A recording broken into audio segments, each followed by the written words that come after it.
All right, guys, I'm Ryan Conley. We're here with Karna Bunker Gear. Today we're going to talk about firefighters and heat acclimation.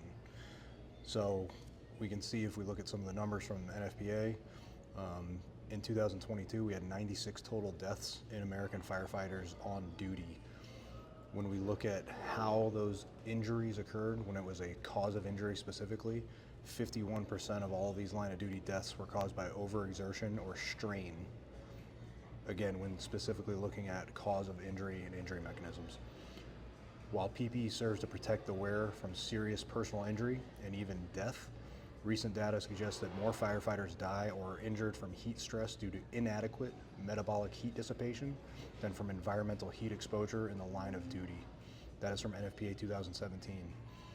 Rapid heat stress and the resulting increase in physiological strain causes a decrease in cognitive control that could result in serious consequences in life-saving occupations that require contemplative effort decision-making. Those decisions are made on the fire ground all the time. So we're going to go into a couple things on how this heat stress occurs, what it's like, how we can go about improving our ability to withstand heat stress, and what some of the consequences are from not having adequate heat stress preparation. So heat stress in firefighters, we have a greater heat stress than normal athletes exercising without the use of heavy, hot PPE that does not allow for sweat to evaporate and cool the skin. So what we see from some studies are rapid heat stress resulting from the increase in physiological strain causes a decrease in cognitive control that could result in serious consequences in life-saving occupation that require effortful decision-making, like we stated. Exercise tests were completed as follows. They brought the core temperature of the firefighters up to 103.5 degrees Fahrenheit. That's pretty hot. They were doing this while in gear, and they were then made to do a go, no-go task. So they made a decision on a rapid question. The observers increased incorrect responses when the subjects were wearing firefighter gear. No change was observed without gear. The analysis of the frontal EEG revealed a decrease in theta power when comparing pre and post exercise values with firefighting gear on, and no change was observed without gear. So that means that the brain is also fatigued from the heat, and the heat is reducing the cognitive capacity of the athlete or the firefighter to be able to make a decision that they would otherwise be able to correctly make without the gear. So how do we make adaptations for this? Having a relatively high VO2 max is important. This is kind of a prerequisite for firefighters and fireground training, and it's going to allow the athlete to adapt to heat acclimation even quicker if they have a high VO2 max. We can also see that heat acclimation will be lost slower with athletes with a higher VO2 max compared to a lower VO2 max. So let's make sure we're doing aerobic work and that we're building a good VO2 max. Specifically for firefighters, aside from the VO2 max, wearing our bunker gear is also making this heat adaptation and thermal heat, it is uncompensatable, is what they call it in the literature. So uncompensable compared to compensatable. So we would be familiar with that term.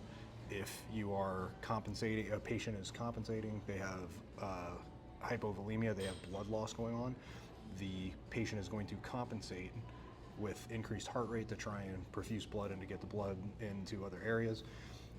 Same idea here. The athlete is trying to compensate, the firefighter is trying to compensate for that heat. We are unable to compensate appropriately because of the gear adding to that thermal stress and not allowing sweat to cool off the body.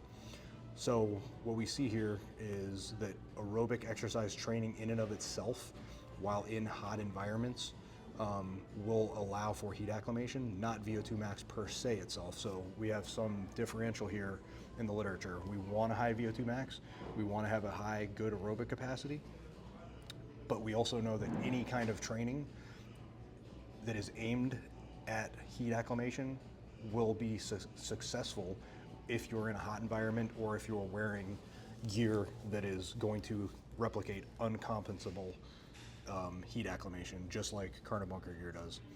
So practical application of this for both hot and dry or hot and humid applications, we're going to see that full heat acclimation will occur after 7 to 10 days of exposure.